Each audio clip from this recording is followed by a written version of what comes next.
kata Allah Subhanahu wa taala, "Wa biha yafrahu man la aqla lahu." Orang yang akalnya tidak sempurna akan merasa sangat bahagia dengan dunia. Jadi dia menganggap bahwasanya hanya semata-mata dunia yang menjadikan kebahagiaan, kegembiraan dia. Orang semacam ini dianggap orang yang akalnya kurang sempurna. Akalnya kurang sempurna. Mengapa demikian? Sebab kesenangan dunia ini sifatnya adalah sementara. Sifatnya sementara. Kemudian kejawabannya yang berusul pada yakinah. Orang yang ambisi mengejar dunia adalah orang yang yakinnya kurang. Orang yang tidak punya keyakinan. Terlalu sibuk mengejar dunia, berambisi rakus terhadap dunia, itu dianggap orang yang tidak memiliki keyakinan. Kenapa para hadirin yang dimuliakan Allah? Sebab Allah Subhanahu wa taala menyebutkan wa ma min dabbatin fil ardi illa 'ala Allahi rizquha. Urusan dunia ini memang sudah dijamin oleh Allah Subhanahu wa taala. Nah, maka orang yang berambisi sangat untuk mengejar dunia itu orang yang yakinnya kurang terhadap Allah Subhanahu wa taala. Yakinnya kurang pada Allah Subhanahu wa taala. Lebih lagi jika mengejar dunia, berambisi terhadap dunia sampai tingkatan melupakan sebagai kewajiban sebagai seorang hamba Allah Subhanahu wa taala. Itu betul-betul orang yang tidak memiliki keyakinan. Kemudian orang yang mencari kenikmatan dunia adalah orang yang tidak memiliki ma'rifah. Orang yang tidak memiliki ma'rifah, tidak memiliki pengetahuan yang benar terhadap dunia, yang sibuk mencari mengejar nikmatnya dunia, tidak akan pernah habis. Nah, orang yang semacam itu orang yang tidak mengenal apa dunia yang sesungguhnya. Faman ahabba, barang siapa yang senang nikmatan zahilatan, nikmat yang hilang, wa hayatan muqatiratan, dan kehidupan yang terputus, wa syahwatan bariyatan, dan kesenangan yang fana.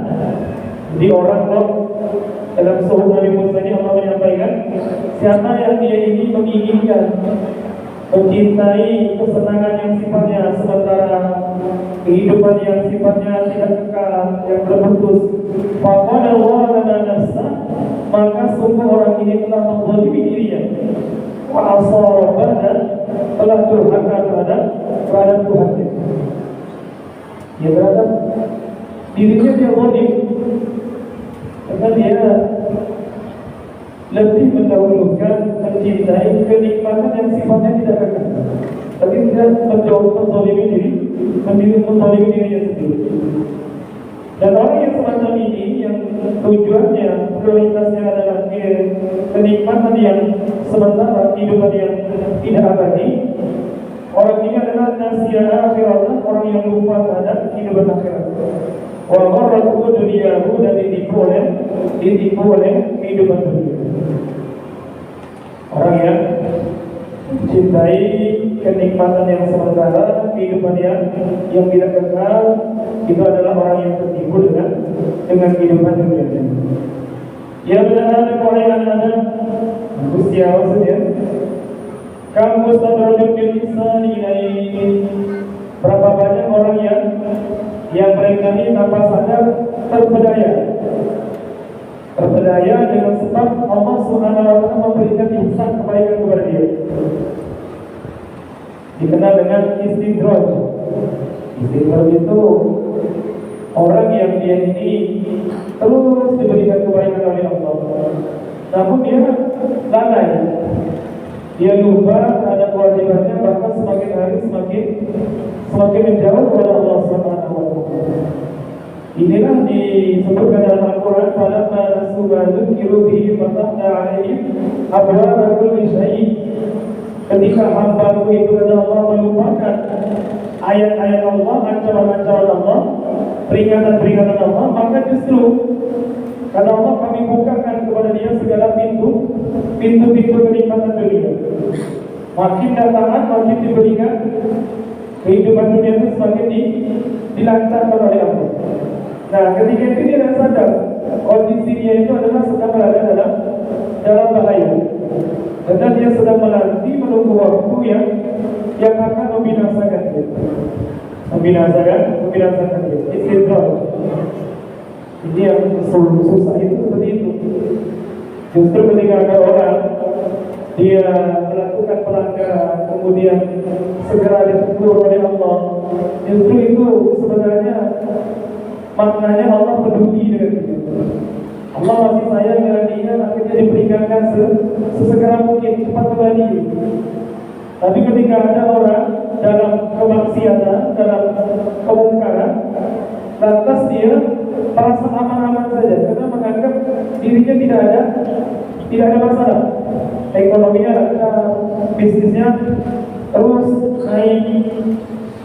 Pokoknya urusan dunia ini dipermudah oleh Allah. Nah, padahal orang seperti ini diumpamakan seperti tikus. Nah, tikus itu dipasang perangkap. Pasang perangkap. Dalam tikus itu, di dalam perangkap itu dikasih umpan. Umpan yang menyenangkan tikus. Aslinya mungkin ikan gitu ya. Dikasih. Maka si tikus ini ketika mendekati perangkap itu dia tidak tahu. Kiranya aman-aman saja, dia tertarik, tergoda dengan aroma ikan yang ada di perangkap itu. Tengoknya kanan, tengoknya kiri, wah makan. Dekat lagi makin enak. Apa ini? Tak apa ni? Tak bahaya ni? Makin dekat, aman-aman aja nih. Ternyata sebenarnya dia sedang berada di kondisi yang sedang menunggu ancaman bahaya dulu.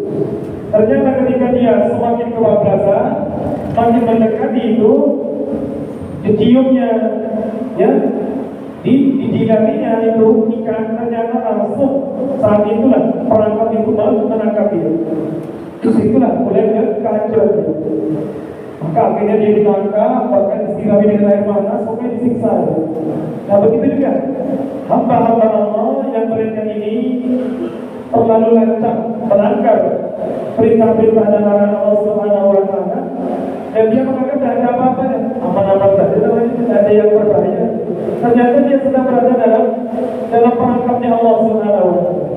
Ketika sudah falamma nasu ma dhukiru bihi fatahna 'alaihim abwaaba kulli syai' hatta idza farihu bima utu aqalnahum bawatan fa idza hum mublisun, kata Allah. Ketika mereka sudah menikmati itu semua, nikmat-nikmat dunia itu, aqalnahum bawatan, kami siksa dia dengan cara yang tanpa diduga-duga, mendadak, dan bisa kebayang oleh dia, dan kepikiran sebelumnya, bahkan terjadi semacam itu. Karena dia sudah masuk dalam perangkapnya Allah Subhanahu wa Ta'ala. Maka kita sebagai orang beriman, ketika melakukan sesuatu yang bertentangan dengan perintah Allah Subhanahu wa Ta'ala, lantas kehidupan dunia aman-aman saja, justru itu pertanda buruk. Pertanda buruk, karena sedang berada dalam mangkar rencananya Allah Subhanahu wa Ta'ala untuk menghancurkan orang tersebut. Tetapi ketika ada orang bentuk terlalu jauh dia melangkah, sedikit saja dia melakukan kemungkaran yang bertentangan dengan perintah dan larangan Allah, langsung ditegur. Nah, itu bagi Allah sayang dan dia tidak dibiarkan oleh Allah, cepat-cepat sadar. Tapi kalau yang tadi memang tidak sadar, pikirannya aman-aman saja, pikirannya tidak masalah, padahal dia sedang dalam bahaya besar. Wakam man yasudul qulu bihi wa huwa zalimun li nafsihi. Wahai anak-anak, berapa banyak orang yang dia itu dikomentari dengan komentar yang baik, sementara dia itu adalah orang yang telah menzalimi dirinya sendiri. Artinya banyak ada sebagian hamba-hamba Allah itu orang kira dia orang baik, komentar orang terus, orang yang menjauhnya, sementara dia adalah orang yang telah menzalimi dirinya. Di belakang orang yang tidak sebagian hamba Allah, dia adalah pelaku maksiat. Dia adalah pelaku maksiat. Ada orang seperti itu kepada Allah. Orang memberikan pandangan pendapat kepada dia dengan pandangan yang baik, tetapi dia sebenarnya di balik itu adalah orang yang menzalimi dirinya, menzalimi diri. Wa kam min hatikin, berapa banyak orang yang telah merobek, membuka aibnya sendiri. Wa ana asru alaihi, namun aku tetap menutup kekurangannya, aib-aib cacat dia. Nah, ini termasuk anugerah Allah yang Allah berikan kepada hamba-hambanya Bapak Ibu. Yaitu salah satu di antara nikmat Allah yang Allah berikan kepada kita adalah ditutupnya aib. Kita mengira nikmat itu kalau hanya diberi kesehatan, diberi apa lagi, macam-macam rezeki yang mudah. Padahal termasuk nikmat yang sangat besar itu adalah nikmat ditutupi aib. Orang terbuat badan sehat, tapi kalau aib dibuka, kenyaman juga itu disikap oleh Allah, dengan juga itu. Justru dengan nikmat inilah yang berupa disatir oleh Allah, ditutupnya aib-aib kita, maka kita masih bisa tersenyum, masih bisa tertawa di samping kawan kita. Karena kawan kita tahu. Coba kawan itu tahu, disikap oleh Allah semua keburukan kita. Jangankan kawan, mungkin anakmu dan sudi dekat kita. Istri pun dan sudi lagi dekat kita. Yang tahu kita dengan Allah. Nah, baiknya Allah itu semua ditutup oleh Allah, jadi tidak diubah.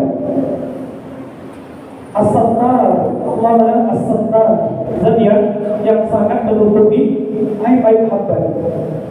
Maka termasuk perbuatan yang jelek adalah suka menyebarkan, membuka aib-aib kekurangan orang lain. Karena Allah sendiri yang paling mengetahui rahasia hambanya, itu Allah SWT menutupinya. Nah, kalau kita sudah ditutupi oleh Allah lagi, jangan mencoba-coba untuk merobeknya. Jangan. Syukuri, alhamdulillah. Ketika ada orang puji, ya sudah. Allahumma ufirni mimma yaqulun, Allahumma ja'alni khairan mimma yaqulun. Ada dasar doanya Sayyidina Abu Hurairah kalau dipuji orang. Kita tahu, kita lebih paham siapa kita. Orang tengok casingnya saja. Orang tengok casingnya, orang soleh, masya Allah, orang anak. Mana kita tahu kita seperti apa sebenarnya? Bagaimana bobroknya kita ketika kita dilihat oleh hamba Allah. Maka ucapan kita di antaranya adalah Allahumma ja'alni khairan mimma yaqulun.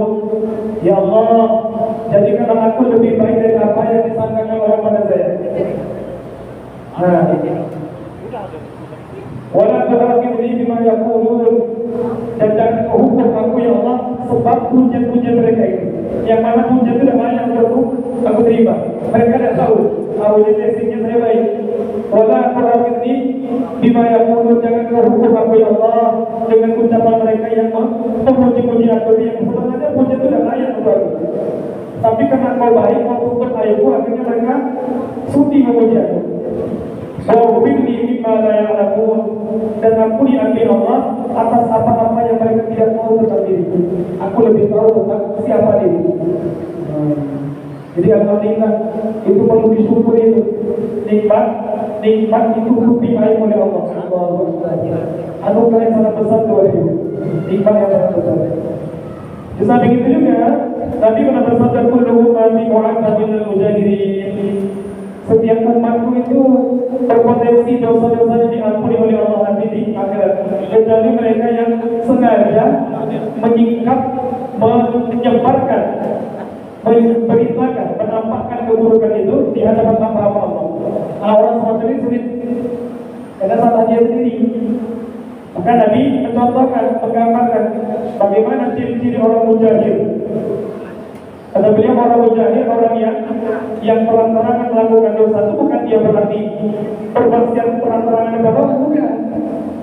Hal itu jarang lah, apalagi orang beriman. Yang dimaksud diantaranya adalah orang-orang yang nanti sulit diampuni oleh Allah. Mereka orang yang sebenarnya dosa dan aibnya itu sudah ditutup oleh Allah. Kata Nabi, dia bermaksiat di malam hari, tidak ada yang tahu. Tidak ada yang tahu kecuali dia sendiri dengan Allah SWT. Nah, ketika pagi harinya padahal sudah ditutupi oleh Allah, tidak ada yang tahu, dia sendirian yang menginformasikan kepada kawan dia. Apa kata dia? Ya bulan, ambil tulbarah kada-kada. Tahu tak tadi malam? Apa? Tadi malam saya gini-gini loh. Padahal sudah ditutupi aibnya oleh Allah.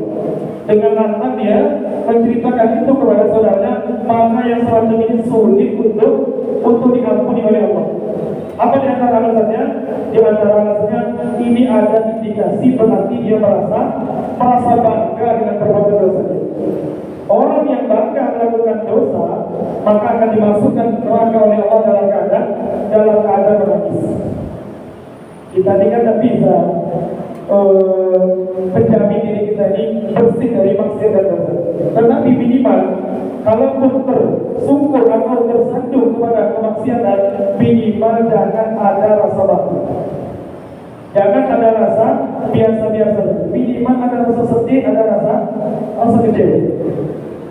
Nah, kalau orang kok berani ceritakan dosa kesalahan dia, ini ada indikasi berarti dia merasa aman-aman saja menyepelekan dosa itu, padahal itu hal yang besar di Allah. Ini satu. Yang kedua, itu sama saja menambah saksi di hadapan Allah.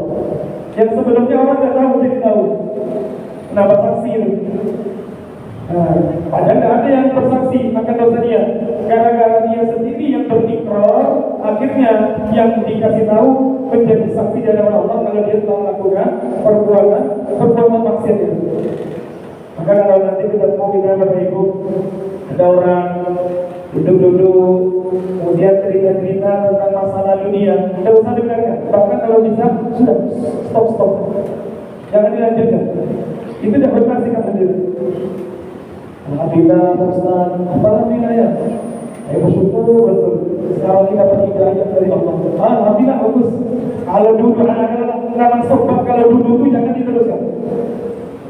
Kalau dulu itu Ustaz saya, Allahu Akbar, saya lah katakan, bukan langsung ini dulu, apa dulu, tidak usah dilanjutkan, dari mancing, makin jadi ini.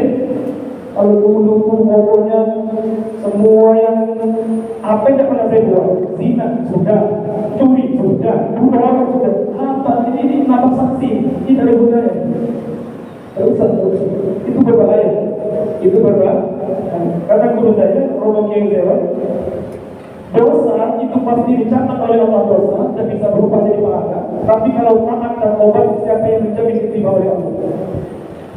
Ya itu karena mungkin merasa bersyukur hijrah. Asal sekarang kan hijrah itu. Alhamdulillah dulu kenal, sekarang hijrah. Baguslah, alhamdulillah dapat hidayah. Tetapi siapa yang menjamin hijrah dia itu sudah diterima oleh Allah? Kalau sudah ada kepastian masih penting. Wahai fulan dapat wangsit dari Allah, dari yang diwahyukan melalui malaikat itu. Semua dosa-dosa sudah habis. Hijrahmu, tobatmu sudah pasti diterima. Masih penting. Ini kan tidak ada yang menjamin. Kok berani betul dia memperbaiki dosa dia dengan membanding-bandingkan keadaan sekarang? Emangnya sudah seberapa yakin dengan taubatnya itu? Yakinkah taubatnya sudah diterima Allah sehingga dia berani menceritakan kesalahan-kesalahan di masa lalu yang belum tentu diampuni oleh Allah? Nah, maka tidak usah. Jangan, kalau ada orang nak nyoba-nyoba ceritakan masa lalu dia dengan detail, sudah cukup, tidak usah dikasih tahu. Kalau dia merasa bersyukur atas nikmat hijrah taubat secara global saja. Alhamdulillah, dulu saya tidak semacam ini, sekarang ada hidayah, kan cukup gitu aja. Jangan didetailkan, disebutkan semuanya macam-macam bentuknya itu, Allah Akbar. Nanti bikin berat persaksian di hadapan Allah Subhanahu wa Ta'ala. Nah, makanya kalau sudah ditutupi satir oleh Allah, maka jangan disobek lagi satir itu. Cukup sembunyikan, pendam dalam-dalam, tutup rapat-rapat, sudah tobat dengan sungguh-sungguh. Jangan pernah diungkit-ungkit lagi.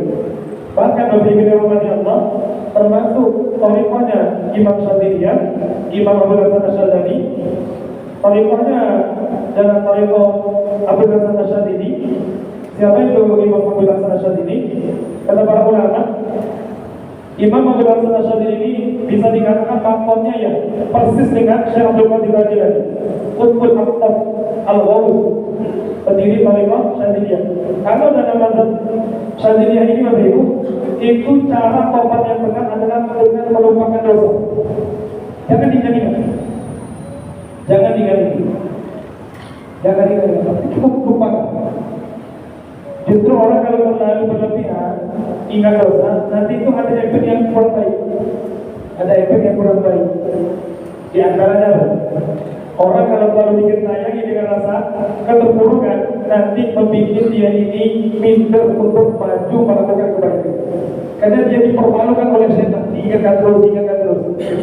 Kalau ingin merasa dosa, ada masalah. Tapi membayang-bayangkan bentuk dosa kita yang lalu, jangan.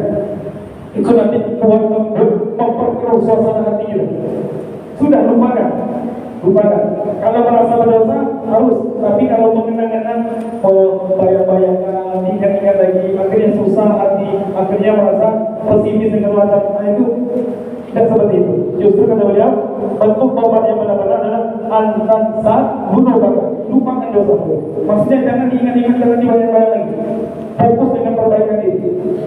Karena dalam Quran ada perintahnya tuh ingat-ingatlah dosa kau. Dibayang-bayangkan, dipikir-pikir aja. Yang perintah disuruh oleh Allah perbanyak ingat apa? Fadhkuru ala Allah, tiada. Fadhkuru ala Allah la'allakum tuflihun. Banyak-banyak ingat nikmat Allah. Nanti kamu akan beruntung. Sekarang alhamdulillah, kenapa kita harus fokus ingat sesuatu yang gelap saja, cerita kita dengan Allah? Padahal banyak cerita kenangan yang perlu diingat. Bisa bangun subuh, masjid itu nikmat Allah. Itu ingat-ingat, banyak bersyukur. Bisa bangun dalam keadaan sehat walafiat, itu nikmat Allah. Banyak nikmat Allah yang perlu diingat. Kenapa fokus dengan masa lalu yang membuat hati keruh? Akhirnya itu tidak semangat. Apalagi terkadang itu makanya itu syaitan, cara syaitan untuk menipu anak-anak begitu. Diketayanginya kesalahan-kesalahan kita, biar kita ini merasa ada layak. Akhirnya kalau kita bungkam dan ngajak kebaikan, ada layak saya ini dulunya gini. Itu syaitan supaya kita ini berhenti dari melakukan kebaikan. Tidak mau dari kursus masjid, saya ini orangnya kotor, dibayang-bayang terus. Akhirnya tidak ada yang keinginan untuk tampil mengajak kepada kebaikan. Dibanyak-banyak ingat Allah. Kemudian perintah dalam Quran, uzkurullaha dzikran katsiran. Jadi suruh itu adalah banyak-banyak ingat Allah. Kalau dosa mungkin tidak pernah tersandung, itu sudah istighfar, taubat sungguh-sungguh, jangan terlalu fokus ke sana. Apalagi dibayang-bayangkan, diingat-ingat lagi bentuk cerita bagaimana melakukannya dosa. Itu memperkeruh hati kita saja. Fokus dengan memperbaiki diri saja. Bahkan memang yang berapa banyak wahai Adam orang yang tertipu bidawami alfiatik, dengan sebab dia terus mendapatkan kesehatan dan pernah sakit. Banyak orang tertipu. Tertipunya bagaimana? Dia tidak sadar itu adalah nikmat Allah. Akhirnya huwa yaksibul isma, dia tertipu dengan itu semua, menggunakan kesehatan afiah itu untuk melakukan dosa. Banyak yang tertipu dengan merasakan kesehatan. Orang yang merasakan terus dalam nikmat kesehatan, ini banyak yang tertipu. Tertipunya apa? Nikmat sehat itu tidak digunakan untuk makan, tetapi justru melakukan dosa kepada Allah Subhanahu wa taala. Innal ladzina yaksibuna itsma, sesungguhnya orang-orang yang melakukan dosa, sayujzauna kelak di akhirat akan dibalas bima kanu yaqtarifun, dengan apa yang telah mereka lakukan. Sesungguhnya orang-orang yang berbuat dosa nanti di akhirat akan diberi balasan oleh Allah sesuai dengan apa yang mereka lakukan. Mudah-mudahan Allah Subhanahu wa taala lindungi kita, ampuni dosa-dosa kita atas segala maksiat dosa yang pernah kita lakukan. Amin ya rabbal alamin. Ya bani Adam wa anak Adam za'imuni azra'nakum, tanamlah ketaatan kepadaku, aku akan memberikan adilnya kepadamu. Artinya teruslah beramal. seperti orang yang menanam. Nanti aku yang akan memberikan hasilnya kepada kita. Aku akan memberikan balasan. Wa'amiluni, beramalah, bermuamalah denganku. Arhamkum, aku akan merahmati kau. Wa inna indi, karena sesungguhnya di sisiku, mala ainun ra'at, ada sesuatu yang tidak pernah terlihat oleh mata, wala udhunun sami'at, dan tidak pernah terdengar oleh telinga, wala khatara ala qalbi bashar, dan tidak pernah terbesit oleh hati manusia. Kerjakan sajalah, pokoknya tenang, kerjakan saja, tenang ada berhubungan baik denganku. Aku sudah menyediakan nikmat yang sangat indah, saking indahnya, saking dahsyatnya nikmat itu, belum pernah ada mata yang melihat keindahannya, belum pernah telinga mendengar begitu dahsyat keindahannya, belum pernah terbesit di hati manusia begitu dahsyatnya sesuatu yang aku siapkan untuk kau yang mau mentaatiku. Wa inna ma indi la yanfadu wa ma indakum yanfad. Dan apa yang ada di sisiku itu sifatnya itu tidak akan pernah hilang, artinya kekal. Tetapi apa yang ada pada dirimu, kata Allah, yang akan sirna. Kalau di sisi Allah itu kekal. Tetapi apa yang kamu miliki di dunia ini tidak akan bersifat kekal, semuanya akan musnah. Maka carilah yang kekal. Jangan mencari yang musnah. Wa inna khazaini la tanqus, dan sesungguhnya perbendaharaan tidak akan pernah kurang. Wa ana wahhabul karim, aku adalah zat yang suka memberi lagi bersifat dermawan. Allah menyatakan dirinya zat yang suka memberi. Kalau Allah menyatakan demikian, memiliki sifat al-wahhab, artinya ini suatu kabar gembira untuk kita. Jangan pernah berputus asa, merasa kerdil untuk terus minta pada Allah, karena dia yang menjanjikan, dia itu suka beri. Artinya ada mungkin dia menyelisihi janjinya, bahwasanya dia menyatakan aku ini adalah sang pemberi. Maka dengan pernah putus untuk meminta kepada dia, karena dia telah mengklaim, menyatakan dirinya adalah zat yang pemberi. Kemudian di sini dilanjutkan, ya Bani Israil, wahai Bani Israil, Udhkuru, ingatlah kalian nikmat yang nanti an'amtu alaikum. Ingatlah oleh kalian, wahai Bani Israil, nikmat yang telah aku berikan kepada. Walaupun ini sebenarnya secara khitab kepada Bani Israil, tapi sebenarnya untuk kita juga. Ingat-ingat nikmat yang telah aku berikan kepada kalian. Wa awfu bi ahdikum. Tunaikanlah ikatan janji kepadaku, yaitu dengan mentaatiku. Ubi binahdikum, aku akan menunaikan janjiku kepadaku. Tunaikan ketaatan, tinggalkan maksiat yang aku larang, nanti aku juga akan menunaikan janjiku. Akan aku balas apa yang telah kau lakukan. Wa iyaya farhabun, dan hanya kepadaku lah kamu takut. Hanya kepadaku lah kamu harusnya takut kepadaku. Hanya kepadaku sajalah kamu itu hendaknya merasa takut, bukan kepada yang lain. Kama la tajma'una al-madina bin nasab, sebagaimana engkau tidaklah mengumpulkan harta melainkan dengan susah payah. Artinya kamu itu kan mengumpulkan harta dengan susah payah. Karena kamu mengumpulkan harta susah payah, habis waktu itu, fataqarrabu ilayya bin nawafil, maka dekatkan dirimu, bersusah payah engkau mendekatkan diri padaku dengan ibadah sunnah. Ini artinya minta biar seimbang, semacam sindiran untuk kita. Kamu itu kadang dalam urusan duniawi siap bersusah payah, rela berjam-jam menahan diri untuk melakukannya. Seharusnya impas. Contoh, kamu duduk berjam-jam main HP, itu kan memakan waktu. Seharusnya kata Allah, untuk mendekatkan diri kepadaku dengan ibadah sunnah, kamu juga begitu, harus tahan. Kenapa ketika untuk perkara yang sia-sia, untuk hal yang tidak bermanfaat, kamu tuh sampai menahan diri?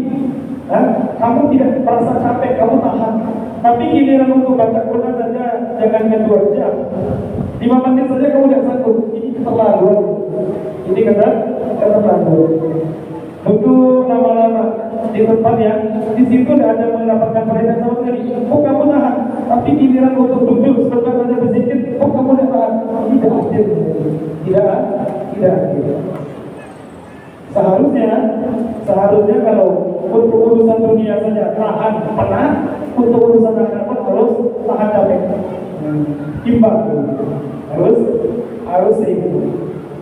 Watlubu dan carilah keriduanku bimardhatil masakini 'indakum, dengan menyenangkan hati-hati orang miskin di sekitar kalian. Ini satu kedudukan istimewa bagi orang-orang miskin. Sampai Allah mengatakan utlubu bimardhatil masakin, dapatkan keridhaanku dengan senangkan hati orang miskin. Kalau kamu senangkan hati orang miskin, itu pertanda kamu sedang dalam keadaan meraih ridho. Aku akan merintahmu dengan cara senangkan hati orang miskin, hati orang miskin. Nah, Bapak Ibu dirahmati Allah Subhanahu wa Ta'ala, sampai Nabi Sallallahu Alaihi Wasallam itu diperintahkan oleh Allah untuk senantiasa berbuat baik, bersabar bersama orang-orang miskin. Ketika Uyainah ibnu Hisn, ini tokohnya orang kaya, orang tertentu. Ketika itu datang ke Nabi Muhammad, dia belum masuk Islam, dia tokoh. Ketika dia mendekati Nabi Muhammad, kebetulan di sekitar Nabi Muhammad itu orang-orang miskin. Termasuk Sayyidina Salman Al-Farisi, bajunya dari kulit kambing. Maka apa kata Uyainah, Muhammad, ini kamu udah merasa risih dengan orang-orang ini. Baju-baju mereka itu kan dari kulit itu, kena basah, kena hujan tuh bau, keluar bau kambingnya. Kamu udah merasa risih duduk dengan orang miskin ini. Kenapa kau sibuk melayani mereka? Kenapa kau tidak fokus kepada kami? Kami ini kan pembesar, kami ini orang berpengaruh. Kalau kami masuk Islam, nanti orang-orang bawah akan mudah ikut masuk Islam, karena kami ini orang berpengaruh. Awalnya Nabi terkesan juga dengan awalnya. Tetapi ketika itu diturunkan ayat wasbir nafsaka ma'al ladzina yad'una rabbahum bil ghadati wal 'ashyi yuriduna wajhah wa la ta'du 'aynaka 'anhum zahratal hayatid dunya. Muhammad, sabarkanlah dirimu untuk bersama orang-orang yang berdoa kepada Allah pada waktu pagi dan sore. Itu orang miskin. Jangan memalingkan pandanganmu dari mereka. Jangan memalingkan pandanganmu dari mereka. Artinya tetap sajalah bersama orang miskin. Jangan pedulikan itu tokoh-tokoh pemuka-pemuka Quraisy yang menjanjikan mereka lebih berpengaruh untuk mengajak orang lain untuk memeluk agamanya Nabi Muhammad SAW.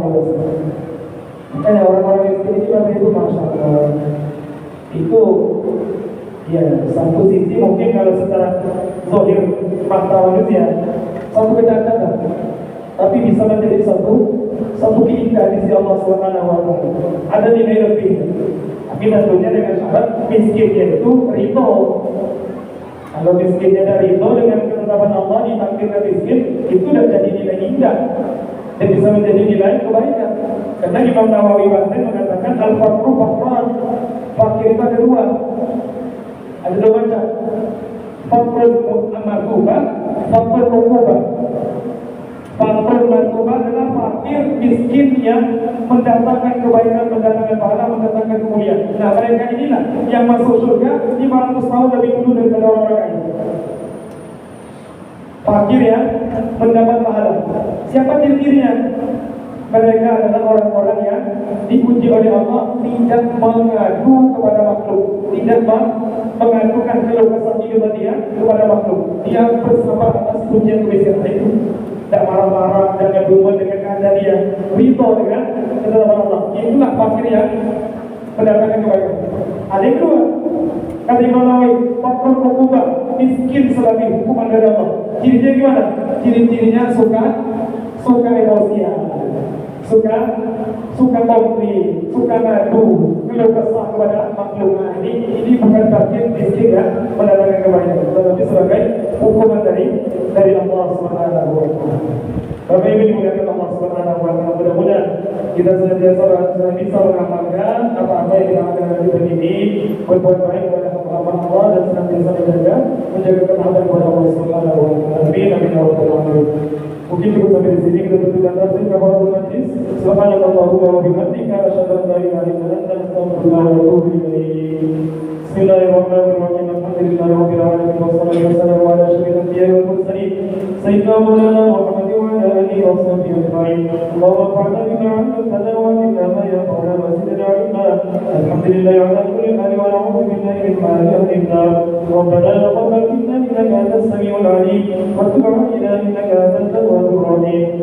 Sallallahu ala sayyidina Muhammadin wa ala alihi wa sahbihi wa baraka wa sallam. Walhamdulillahi rabbil alamin. Assalamualaikum warahmatullahi wabarakatuh.